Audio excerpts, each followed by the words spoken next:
everybody, I am Jay Shady, and you are listening to the Voice of Reason.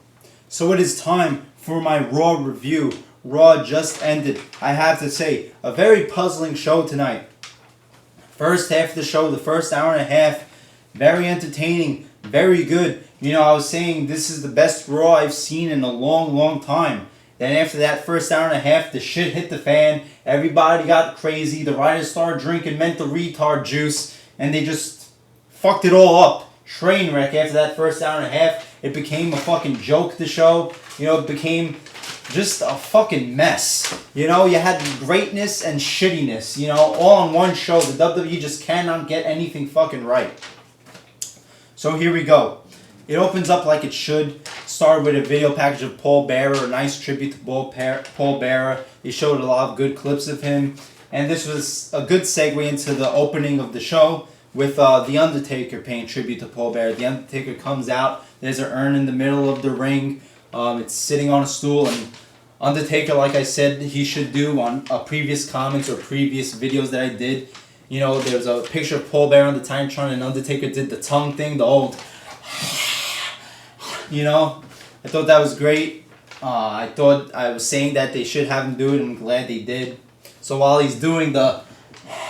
they have CM Punk come out, and he interrupts the tribute to Paul Bearer. Now I was worried that, you know, they were going to use Paul Bearer's death, you know, as some type of controversial, like, storyline. They were going to try to make derogatory comments about his death. And I just didn't want that. And I know WWE likes to do that stuff. You know, they did it with Eddie Guerrero.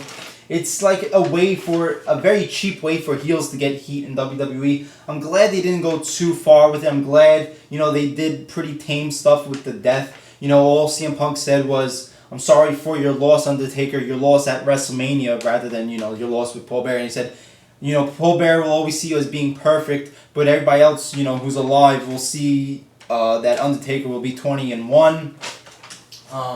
So I'm glad they didn't go too far with the death thing. You know, Punk didn't say derogatory things. He didn't, you know, criticize Paul Bearer's name or reputation or, you know, drive it into the ground.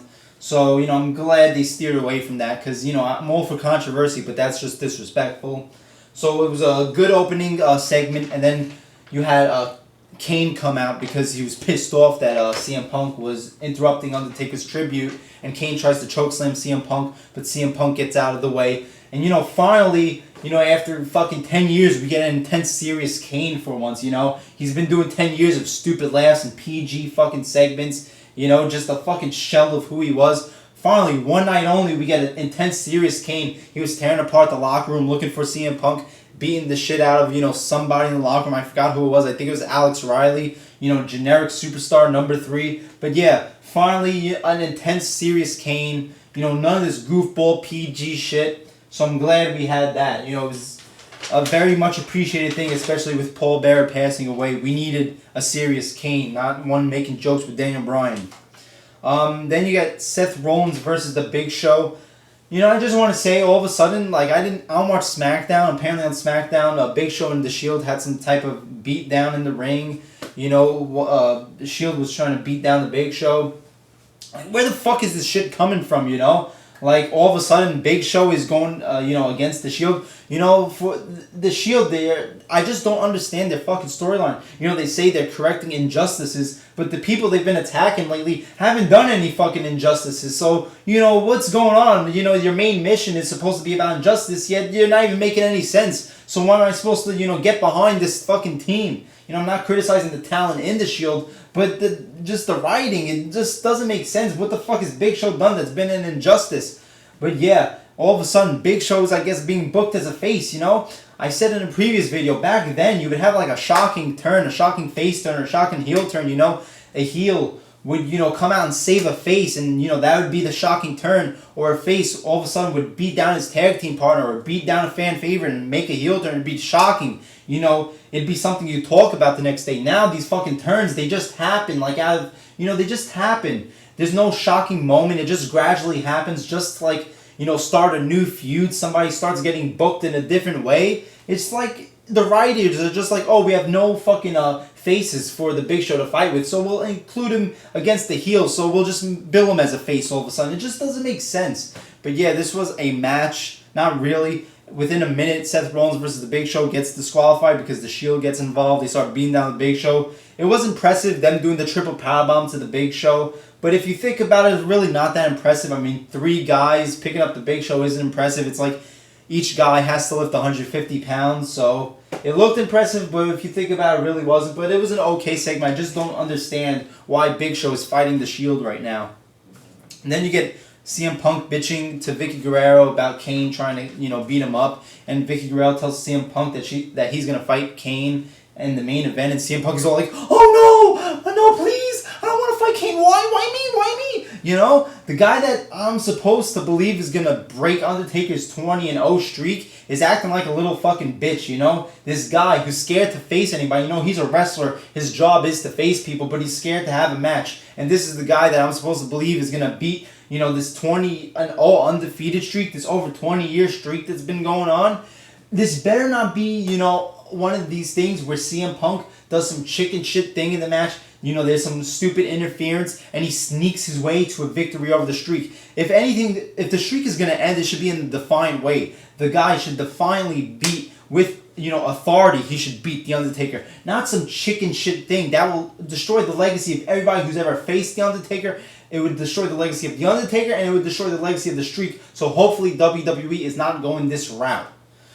And hopefully it will be 21-0. I still believe it will. And then you get Daniel Bryan versus Dolph Ziggler. This was a very good match, very entertaining. If Monday Night Raw could just have like 2 or 3 matches of this quality every week, I wouldn't complain about the show. I know they could do it because we get these good matches every now and then. But this was a very good match. It had a lot of good near falls, a lot of good exciting stuff from both guys. A cool spot with Daniel Bryan doing a back suplex to Dolph Ziggler off the top rope. But Dolph Ziggler counters it to a crossbody and almost gets the pin on Daniel Bryan. Just a really good match. Great work, in-ring work. And if they could just do more of this shit, the show would be easier to watch. Dolph Ziggler gets the win at the end. The cool little combo of stuff happening with him trying to get out of the no-lock and then him finally getting the zigzag on Daniel Bryan. So I guess, Dolph Ziggler gets his first win in 3 fucking months, Mr. Money in the Bank. Yeah, and then you get Biggie Langston beating up Daniel Bryan. Biggie Langston hasn't done fucking jack shit since he debuted. I don't give a fuck about this guy. This guy's gonna fucking amount to nothing in the WWE. He's just a big fucking, Ryback ripoff, just the black version, with his fucking revealing singlet with his ass hanging out. It's disgusting. Then you get Sweet Tea versus Fandango. It wasn't really a match. It was like another fake match with Fandango. This has to be the worst fucking debut I've ever seen. And, I'm not going to even complain because I'm glad. I really did not want to see Sweet Tea versus Fandango. Apparently Fandango gets all pissed off because Sweet Tea can't say his name right. Fandango fucking sucks balls. This guy, he's just so, he can't talk, and he's so just gay. I'm sorry for being politically incorrect, but he's just presented as being so gay. Why does everything have to be so fucking homoerotic in WWE now? Back then, it was viewed as tough guy shit. It had to be because when you think about it, it's just men in underwear rubbing up against each other, so you had to add a tough guy element. But now they're just going all out on this homoerotic shit. Fandango's talking you cannot say my name right. I will not fight you and your succulent sweet lips until you say Fandango. What the fuck is wrong with Vince McMahon? He has such a gay quality to him. He loves gay shit. I don't understand this. I can't stick around on this, WWE train for long if they keep on with this homoerotic television. But yeah, thankfully we don't get the match. Fandango gets his panties in a bunch and leaves. Who the fuck cares? Then you get New Age Outlaws versus the Rhodes Scholars. Rhodes Scholars are every fucking week. They don't know if they're a team or if they're trying to pursue singles careers. I guess they're a team again this week. I'm glad the New Age Outlaws are back. 2nd week in a row. I'd like to see that. I think they should come back to the tag team division. They could still work in the ring and they could help put over some new tag teams. So I'm all for the New Age Outlaws coming back. This wasn't really a match though. It was an excuse for Brock Lesnar to come out. and beat the shit out of the New Age Outlaws. I wanted to see a New Age Outlaws match, but I did like Brock Lesnar coming out and beating them up because it made sense. Basically, Brock Lesnar is targeting all of Triple H's friends. Paul Heyman comes out with Brock Lesnar, cuts an excellent fucking promo, really hypes up the match. Says that Brock Lesnar will agree to the match if he's able to name a stipulation that only if Triple H signs the contract, then he will name the stipulation. He won't let Triple H know the stipulation before that. But yeah, I will say I don't care for this match happening, but the angle and the storyline is very interesting. They are doing a lot to keep me interested in the storyline itself, even if the match doesn't deliver and even if it's just a rehash. At least also they're adding a stipulation. It's not just another one-on-one singles match. So great stuff from Brock Lesnar, New Age Outlaws, and Paul Heyman. Then you get Mark Henry versus Kofi Kingston. This was basically a glorified squash match. There you go, Kofi Kingston getting fucking squashed like he should. He's a PG fucking goofball. He should be off of TV after this. Unless he's just there for people to squash him, because this guy is just, he's fucking jack shit. He'll never amount to anything. He's a PG smiling goofball who loves the kids way too much. It's a little pedophilia type for my taste. Basically, Mark Henry does the World's Strongest Slam and beats Kofi Kingston. Then you get a segment with Rhodes Scholars, and they introduce the Bella Twins back. So the Bella Twins are back on TV. I guess if you're a fan of women's matches, hooray. Cody Rhodes is all upset because he wanted to go out with Caitlyn, but now Damien Sandow's trying to tell him to go out with one of the Bella Twins. Like, how am I supposed to leave this shit? The Bella Twins are much hotter than fucking Caitlyn, and Cody Rhodes is all pissed off. Whatever. And then Vicky Guerrero says that the Rhodes Scholars are going to have another match because their match got interrupted. So, they're better than ever, back and better than ever. They're having multiple matches on Raw now. And then you get Ryback versus Heath Slater, just a squash match. Ryback beats Heath Slater in 2 segments, and this is a lead up to Mark Henry and Ryback having a showdown, a face off in the ring, beating the shit out of Drew McIntyre, doing their finishers on him a bunch of times. And I'm liking this. I'm glad. It's very rare that WWE gives me something like a showdown between 2 people that I'm excited about. They used to do this a lot with like Rock versus Hogan. I'm not comparing this at all to Rock versus Hogan, but I'm just saying like a showdown between 2 people, similar people in ways, 2 powerhouses or whatever. A clash that you want to see, and a showdown where they're not brawling, they're just facing off, they're hinting at it. So I like this a lot, I do have my problems with it, which I will go into with what they revealed towards the end of the show, but I'll talk about that after. Then you get, after this is when the show starts getting fucking crazy. This is when, Vince McMahon just really tried to test my patience, and I feel like he was just trying to see if I would change the channel. Unfortunately, I did not, so I had to sit through a bunch of this bullshit. This next hour and a half, pure fucking shit. You get Antonio Cesaro versus Del Rio. This was an okay match. It wasn't too good. I said I like Alberto Del Rio's offensive stuff lately, but he's just been doing the same shit. He has to have different types of matches in order for me to, care, rather than, saying that every fucking week he's having the same type of match. He has good offensive moves, but it's just the same match every week. He gets the win with the armbar, arm breaker, whatever. Then you get a bullshit John Cena versus Rock video package. Rock wasn't there this week, so they showed us a video package to remind us what the main event was. And it was the most fucking BS brainwash shit. The John Cena redemption storyline is in full effect. They did some sad, music shit with John Cena, looking all sad, showing all his, hardships he had to face throughout 2012. They were showing his losses to The Rock, losses to Dolph Ziggler, losses to Johnny Ace, but they weren't showing the other side. They weren't showing John Cena beating Brock Lesnar. They weren't showing John Cena winning the Money in the Bank. They weren't showing John Cena main eventing every fucking pay-per-view. They're only looking at one side of this shit. Typical brainwash shit. Typical stupid forced redemption shit. And what a way to to tell people what the conclusion of the match is going to be. Obviously, if you're going full force with this redemption shit, you're going to give John Cena the victory.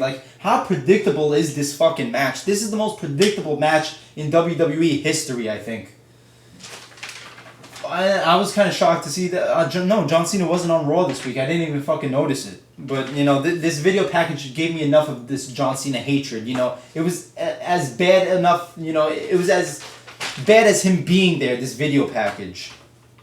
Then you get Sheamus and Orton versus Rhodes Scholars. This was just a blah match.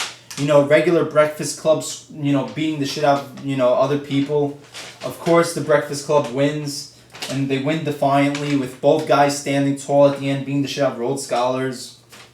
They have like an altercation with the Shield, so apparently at WrestleMania we're going to get probably the Shield versus Orton, Sheamus, and Big Show. All of a sudden Big Show is great friends with Orton and Sheamus, This writing has like ADD, and they have a short-term memory loss.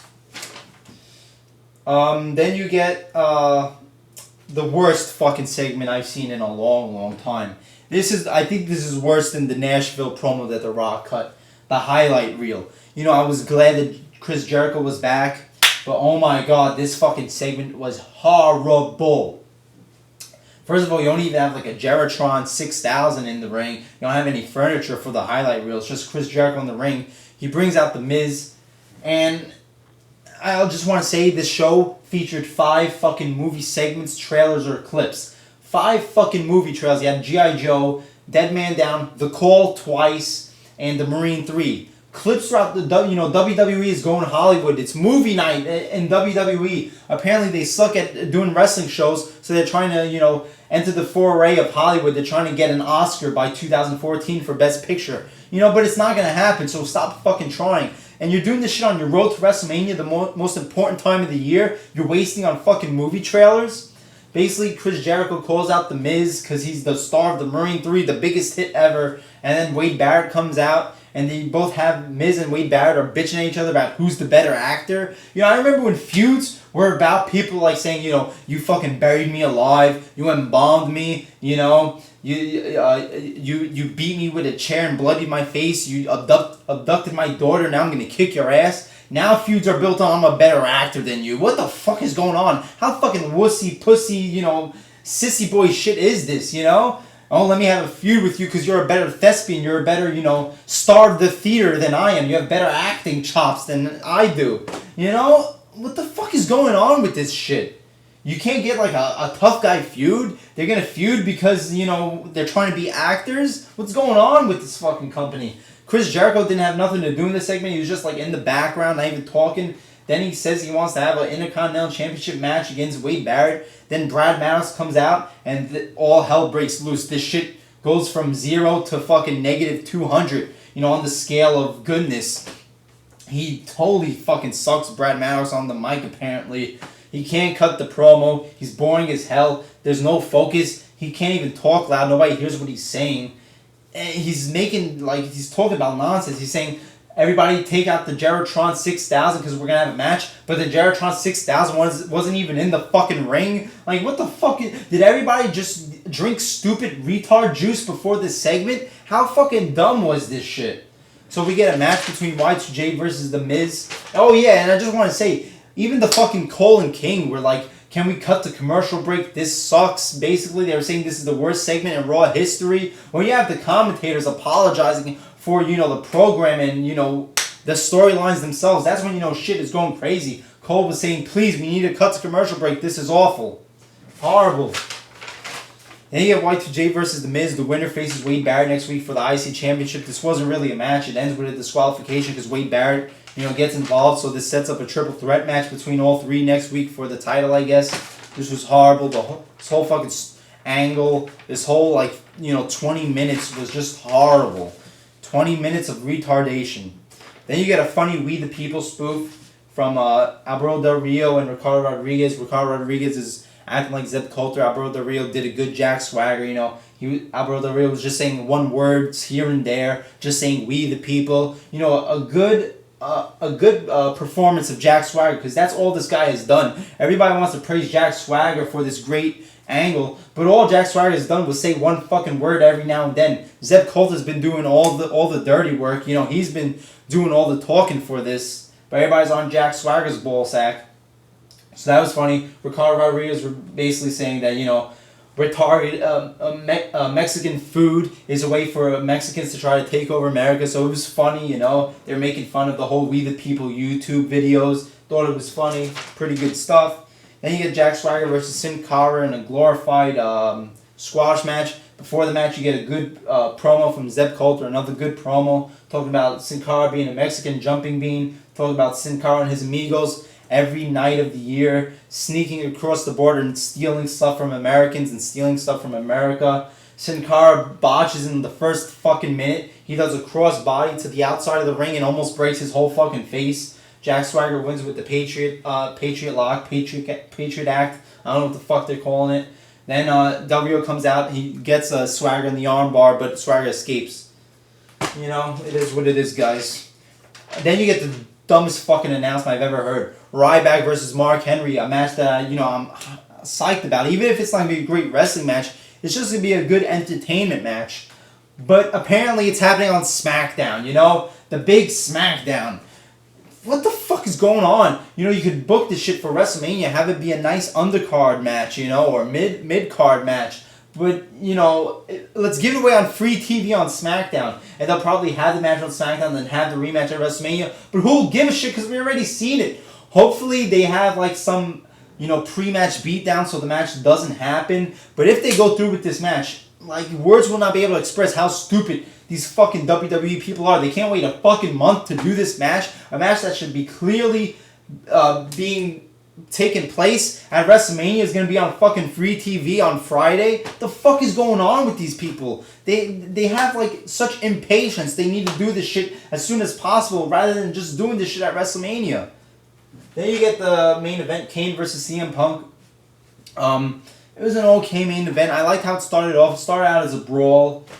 Kane came out with the urn, you know, a serious Kane, but this is a one-night only affair. You know, next week, Kane will go right back to doing PG jokes with Daniel Bryan, but, you know, I'm glad that at least we got one night of, you know, a good, intense, serious Kane. It started out as a brawl, you know, got slowed down in the middle, started getting a little boring, you know, kind of picked up towards the end. Basically, it ends with CM Punk getting the upper hand on Kane, then the Undertaker's bell, the gong rings.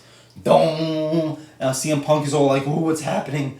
And Kane chokeslams CM Punk and gets the victory.